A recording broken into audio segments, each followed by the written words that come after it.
Hello, नमस्कार, आदाब, सत श्री अकाल। मैं हूं राघव शर्मा और आप देख रहे हैं लोकमत राजस्थान का पॉडकास्ट स्पेशल। दोस्तों, आज जो स्टूडियो हमारे साथ गेस्ट हैं वो किसी परिचय के मोहताज नहीं है। वो युवा वर्ग से आते हैं और राजनीति के अंदर, राजस्थान की राजनीति के अंदर अपना एक अलग मुकाम लेकर चलते हैं।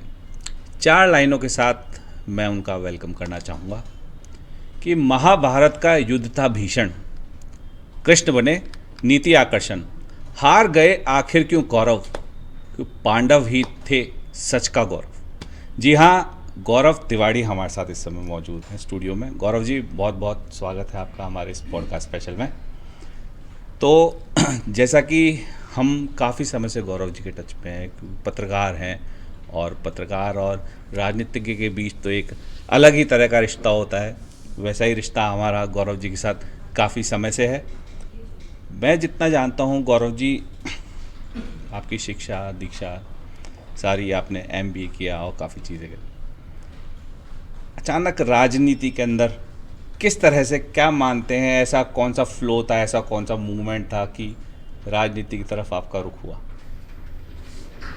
राघव जी, पहले सर्वप्रथम तो लोकमत राजस्थान और आपका और आपकी पूरी टीम का मैं धन्यवाद देना चाहूँगा कि आज आपने, मैं मेरा व्यस्त समय तो नहीं कह सकता हूँ कि आजकल कहते हैं कि हिंदुस्तान में नहीं पूरी दुनिया के अंदर चौथा स्तंभ अगर मीडिया कर्मियों को और पत्रकार जगत को कहा जाता है। जी जी तो जी जी। आपने अपने व्यस्तम कार्यक्रम से मुझे इस मंच के लिए निमंत्रण दिया, उसके लिए आपका और आपकी पूरी टीम का धन्यवाद। बहुत बहुत धन्यवाद सर। और जो आपने पूछा है उसका बड़ा ही एक, जिसे कोइंसिडेंस कह सकते हैं, ग्रेजुएशन के साथ साथ ही बड़ा समाज सेवा और हिंदुत्व सेवा, सनातन का ये सब एक माहौल चल ही रहा था। तो तब से ही सारे समूह के अंदर एक दोस्तों ने कि क्यों ना गौरव राजनीति की तरफ आपका रुझान हो। बिल्कुल बिल्कुल। तो व्यवसाय के साथ साथ एक, क्योंकि माता जी भी एक राजनीति से जुड़ी हुई हैं, बिल्कुल बिल्कुल। तो वही सब देखते हुए हमने पहला कदम राजनीति से शुरू किया और धीरे धीरे धीरे करके आज समाज सेवा करते हुए आज जयपुर शहर में भारतीय जनता पार्टी की संगठन के साथ अपनी सेवाएं दे रहे हैं। बिल्कुल। जैसा कि अभी तो हाल में नई कार्यकारिणी हो चुकी है। गौरव जी जो है भाजपा युवा मोर्चा जयपुर शहर की पूर्व पूर्व उपाध्यक्ष। उपाध्यक्ष के रूप में कमान लगातार संभाले हुए थे। काफ़ी अच्छी टीम जो है सेटअप हमने देखा। स्टूडेंट टाइम से, स्टूडेंट पॉलिटिक्स के टाइम से आप काफ़ी सक्रिय, तो जब ABVP के अंदर भी राजनीति करते थे और अब सत्ता संगठन की राजनीति के अंदर आ गए, कितना फ़र्क लगा? क्या लगा कि प्रमोशन हुआ, जिम्मेदारियां भी बढ़ी, क्या लगा? देखिए, ABVP जिसे हम कहते हैं कि एक भारतीय जनता पार्टी का हरियावल दस्ता है, जहाँ से, हरियावल दस्ता। हाँ जी, जी जी। जहाँ से किसी भी छात्र की एक राजनीतिक शुरुआत कॉलेज से कहें, क्योंकि भारतीय जनता पार्टी की विचारधारा से मिलती हुई ABVP एक संगठन है। तो वहीं से हमने अपनी सेवाएं और कार्य करना स्टार्ट किया था कॉलेज टाइम से। संगठन के साथ जुड़ के संगठन की रीति नीति और विचारधाराओं के साथ काम किया और अब भारतीय जनता पार्टी के साथ कार्य कर रहे हैं संगठन के साथ। और जैसा आप देख रहे हैं कि आज विश्व की सबसे बड़ी राजनीतिक पार्टी भारतीय जनता पार्टी है और उसमें संगठन का एक सबसे छोटे कार्यकर्ता के रूप में ही काम करने का गौरव प्राप्त है। तो बड़ा गर्व महसूस होता है कि मैं इस पार्टी का सदस्य हूँ। बिल्कुल, आपके तो नाम में भी गौरव है, काम में भी आप गौरव हासिल करते हैं, और हम तो भगवान से, प्रभु से इच्छा करते हैं कि आपका गौरव दिन ब दिन बढ़ता जाए। एक साथ में हम बात ये भी करना चाहेंगे, चूँकि पॉडकास्ट है और पॉडकास्ट के अंदर बेसिकली हम उन मुद्दों को, उन विषयों को हम तरजीह देते हैं कि जो लोकमत से जुड़े हुए होते हैं, एक तरह से ज़िंदगी से जुड़े हुए पहलू होते हैं। करंट टॉपिक्स पे तो डेली हम चर्चा करते ही हैं चैनल्स पे। एक जो, चूँकि एक तो ग्रुप काफ़ी अच्छा होता है, राजनीति करते हैं तो उस हिसाब से भी अच्छा होता है। आपका भी काफ़ी अच्छा ग्रुप है, फ्रेंड सर्कल काफ़ी। क्या मिस नहीं करते हो पुराने दोस्त, कॉलेज टाइम, स्कूल टाइम के? सोचा था कि नया इंजीनियरिंग कर लेंगे, नया MBA करके बिजनेस करेंगे, बट एक अलग क्षेत्र, क्या कुछ लगता है? राघव जी, वैसे तो कहते हैं कि school days, college days never come back in life, never come back. बिल्कुल बिल्कुल। क्योंकि ये वो क्षण होते हैं कि जिसे कोई भी छात्र अपने जीवन में दोबारा महसूस नहीं कर सकता है। बिल्कुल। तो वो दिन तो हमें याद आते ही हैं। और जब पुराने मित्र को स्कूल कॉलेज के आज भी कहीं, क्योंकि आज तो सोशल मीडिया बहुत चरम पे है, तो कहीं ना कहीं बहुत इजी हो जाता है उन्हें ढूंढना फेसबुक के माध्यम से या बिल्कुल। किसी भी माध्यम से। लेकिन जब भी कोई पुराना दोस्त या मिलता है हाँ। तो बड़ा मिलके उनसे बहुत अच्छा लगता है। और फेसबुक और इनसे हम कहेंगे कि आज के टाइम के अंदर पुराने दोस्तों को ढूंढना बहुत मुश्किल बात नहीं है। बिल्कुल। सोशल और मीडिया ने बहुत इजी। हाँ, आप तो, और वैसे भारतीय जनता पार्टी तो खुद सोशल मीडिया में इतनी स्ट्रांग है और अब उससे रिलेटेड हो तो फिर जाहिर तौर पे सोशल मीडिया आपके लिए एक बड़ा अच्छा हथियार भी है, बड़ा अच्छा स्तोत्र भी है कि आप सबसे कनेक्ट हो जाएं, सारी चीज़ें कर लें। गौरव जी, साथ में ये जानना चाहेंगे बात, सब लोग एक मेंटोर लेके चलते हैं, पॉलिटिकली भी लेके चलते हैं और करियर अगर बनाते हैं अलग से, चाहे बिजनेस हो चाहे फिल्म इंडस्ट्री हो, सब लोग एक मेंटोर रखते हैं, गॉडफादर। आप किसे मानते हैं, क्या सोचते हैं कि हाँ, इनमें छवि देखने के बाद मुझे लगा कि नहीं, मुझे राजनीति करनी चाहिए, राजनीति भी एक जरिया है लोगों से कनेक्ट होने का। कब लगा, किसको देख के लगा, किसे मानते हैं या किसको आप ज़्यादा सोचते हैं? राघव जी, मैं शायद कुछ कहूँगा तो ये अतिशोक्ति नहीं होगी कि आज हर एक राजनीतिक युवा का अगर आइडियल पर्सन, हम लोग तो सब हमारे सुनना पसंद करते थे, देखना पसंद करते थे अटल बिहारी वाजपेयी जी को। बिल्कुल बिल्कुल। जब वो बोलते थे अरे तो बहुत अच्छी बात। कि चलती हुई गाड़ियाँ रुक जाया करती थी, जो हम सुनते हैं। और हाँ, उनके आज भी जब हम सुनते हैं तो हमारे रोंगटे खड़े हो जाते हैं कि जिस तरीके से उनकी शैली थी, बस सदी भी भली थी उनकी पूरी, और कविताओं के जरिए वो व्यक्त करते थे शब्दों अपने, का चयन, बहुत बहुत शानदार और था, शब्दों बहुत के चयन के साथ साथ जो उनका बोलने का जो एक ढंग था, उसके हम लोग आज भी बहुत काबिल हैं। बिल्कुल। और उसके बाद राजनाथ सिंह जी हैं, उनको बिल्कुल भी हम सुनना बहुत पसंद करते हैं। उनकी भी बहुत सदी हुई लैंग्वेज है, बिल्कुल। आवाज़ भी काफ़ी भारी है राजनाथ सिंह जी की, पर्सनली मैं भी सुनता हूँ, काफ़ी अच्छी, मतलब लगती है, अटैकिंग होती है ना एक तरह से, जिसको हम कह सकते हैं वैसी, बिल्कुल। और देश के प्रधानमंत्री जी, उनका तो कौन फैन नहीं है। बिल्कुल तो साहब, मोदी जी बिल्कुल। की तो कोई वो नहीं है। बाकी अगर राजनीतिक राजस्थान से हम कहें हाँ हाँ, तो मेरी विधानसभा के विधायक आदरणीय कालीचरण जी सराफ साहब, बिल्कुल। उनको सुनना, उनकी कार्यशैली से कुछ सीखना, वो मुझे बेहद पसंद है। तो एक राजनीतिक पृष्ठभूमि में राजस्थान से मैं उनको फॉलो करता हूँ। तो कितना समय हो गया उनके साथ, कालीचरण जी के साथ? काफ़ी लंबा समय आपका। जी, मेरे को भाई साहब के साथ पिछले 15 साल से मैं रेगुलर भाई साहब के अच्छा। साथ हूँ। उन्हीं की टीम से हम काम करते हैं। संगठन का काम भाई साहब का पूरा हम लोग सब साथ करते हैं। तो अब एक चीज़ और मैं आपको जानना चाह रहा हूँ, जैसे दृश्य परिदृश्य बदलते हैं हर चीज़ के, मायने बदलते हैं हर चीज़ के, राजनीति के भी हम देखें कुछ मायने काफ़ी चेंज हुए हैं, दृश्य बदले हैं, परिदृश्य बदले हैं। कितने वाकिफ़ है आपसे, कितना समझते हैं कि नहीं हाँ चेंजेस हुए हैं, चेंजेस अच्छे हैं बुरे हैं? आप अपने शब्दों में व्यक्त कीजिए। राघव जी, पिछले 10 साल से जो मैंने महसूस किया है कि युवा वर्ग में और समाज में हिंदुत्व के प्रति और सनातन धर्म के प्रति बहुत तेजी से प्रचार प्रसार बढ़ा है। और ये सही मायने में बहुत अच्छा है हमारी नेक्स्ट जनरेशन के लिए, हमारी युवा पीढ़ी के लिए। बिल्कुल।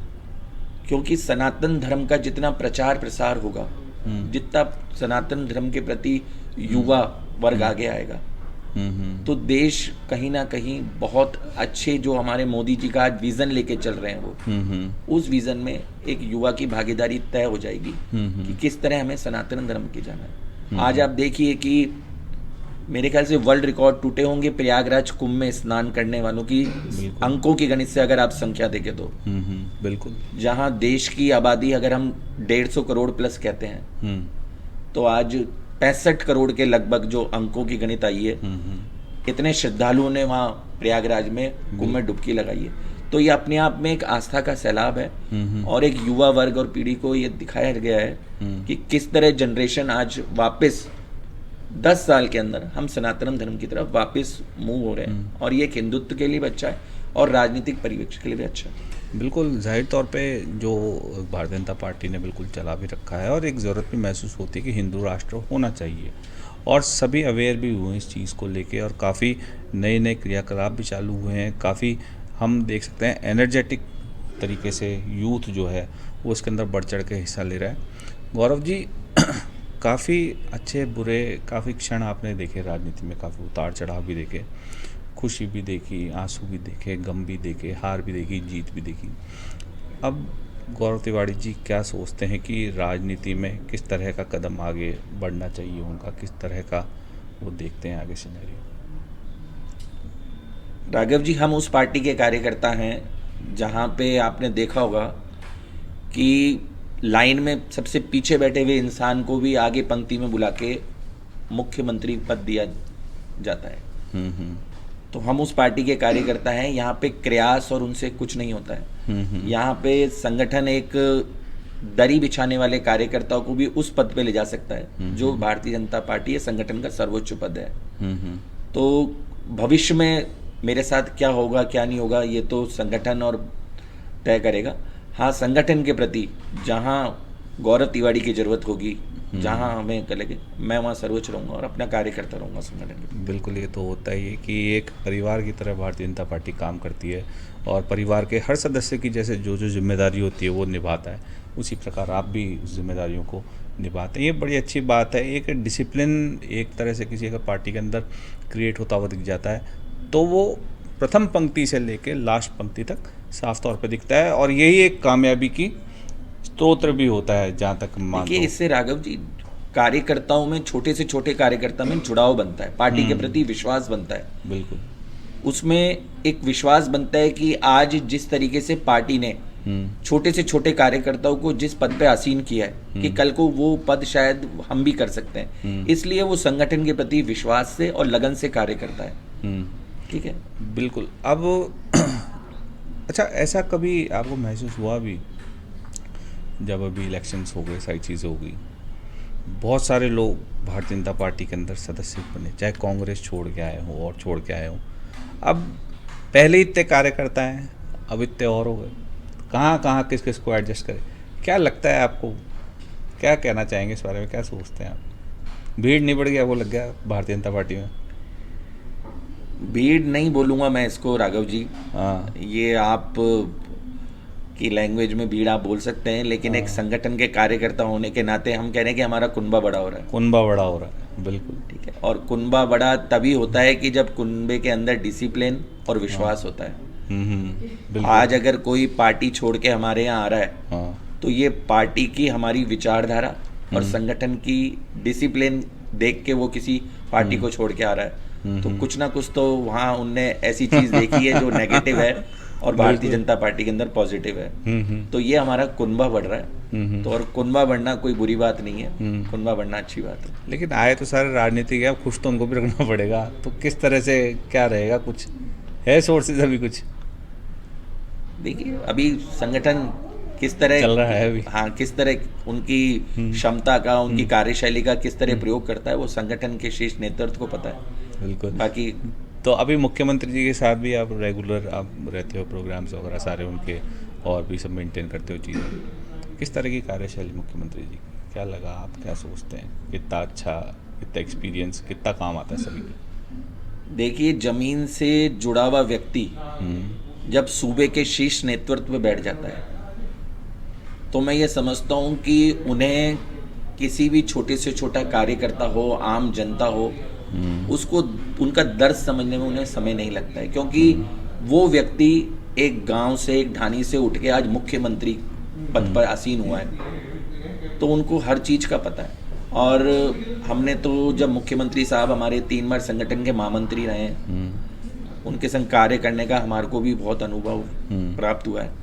तो उनका तो व्यवहार आज भी वैसा ही है, जब वो मुख्यमंत्री हैं तब भी वैसा ही था।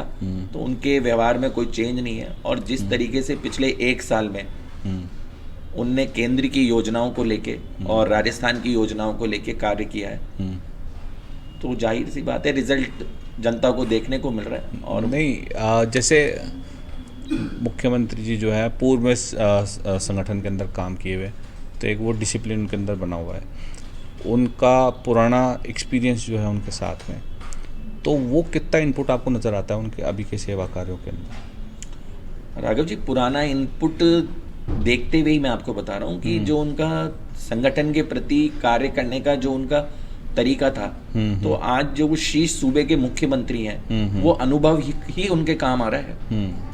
आज संगठन के जब महामंत्री रहते हुए उनने राजस्थान में भ्रमण किया, राजस्थान के कार्यकर्ताओं के बीच में रहे, राजस्थान की जनता के बीच में रहे, तो आज मुख्यमंत्री बनने के बाद मुख्यमंत्री साहब को पता है कि किस ढानी में, किस क्षेत्र में, कहाँ पे किस चीज की जरूरत है, कौन व्यक्ति क्या काम संभाल सकता है। तो वो संगठन का व्यक्ति जिसने राजस्थान का गली गली गांव गांव ढूंढा है, वो आज मुख्यमंत्री बना है, तो वो अपने काम को बहुत भली भांति अच्छे स्वरूप कर रहा है। बिल्कुल।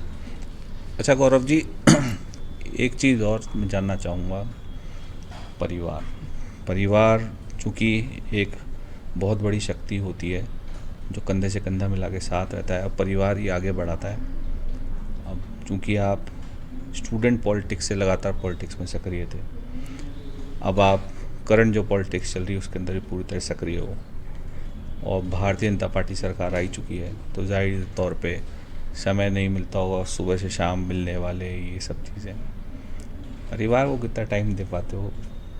परिवार क्या कहता है, उस लगातार साथ रहता है, क्या बातें रहती है, कुछ बताइए।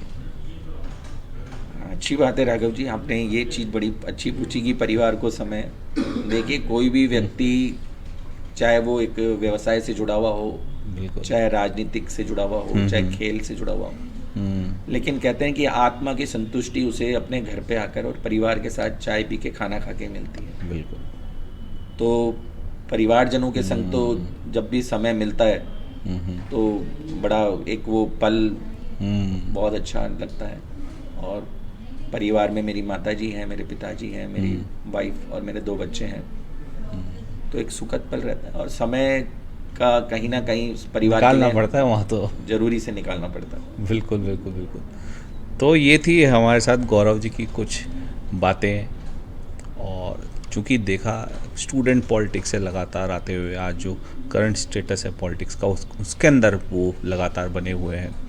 कई अनुभव होते हैं, कई बातें होती है, कई उतार चढ़ाव आते हैं, लेकिन एक सच को पकड़ के और एक सीनियरिटी जो आगे आपके चल रहे हैं उनके ग्रुप के अंदर रेगुलर साथ रहकर आप पॉलिटिक्स करते हैं या आप किसी भी काम को निष्पादित करते हैं, तो उस पर जाहिर तौर पे ज़रूर सफल होते हैं। और ऐसा ही गौरव जी की भी जो है कार्यविधि हमने देखी है। अच्छा गौरव जी, चलते चलते हम आपसे चाहेंगे कि जो हमारा यूथ है आज का, उसको आप अपने शब्दों में किस तरह क्या संदेश देना चाहेंगे? देखिए, मैं खुद एक युवा वर्ग में समाहित हूँ और एक यूथ के नाते मैं अपने युवा साथियों से यही प्रार्थना करना चाहूँगा कि जिस तरीके से आज आप देख रहे होंगे देश में सनातन धर्म और हिंदू धर्म का प्रचार प्रसार चल रहा है, बिल्कुल, तो मैं अपने समस्त युवा साथियों से ये कहूँगा कि जितना हो सके हिंदुत्व का, अपने सनातन धर्म का प्रचार प्रसार करें, इसे आगे बढ़ाएं, ताकि जो हमारी नेक्स्ट जनरेशन, नेक्स्ट पीढ़ी है, वहाँ तक हमारे इस मैसेज को पहुँचने में और इस मैसेज के द्वारा जो कार्य हमारे सीनियर्स कर रहे हैं उन्हें बहुत आसानी हो और हम अपने उद्देश्य के प्रति लामबंद हों। बिल्कुल। और जैसा कि देखा जाए हम हिंदुस्तान में रहते हैं, तो हिंदुस्तान के अंदर जो ट्रेडिशन है, जो चीज़ें हैं, जो उसूल हैं, उनको अगर हम फॉलो करेंगे तो जाहिर तौर पे हमारा राष्ट्र एक समग्र और स्वस्थ राष्ट्र आगे जाके बनेगा। तो मैं हूँ राघव शर्मा, बहुत जल्द मैं लौटूंगा एक नए गेस्ट के साथ, नई बातों के साथ। तब तक के लिए दीजिए इजाज़त। नमस्कार।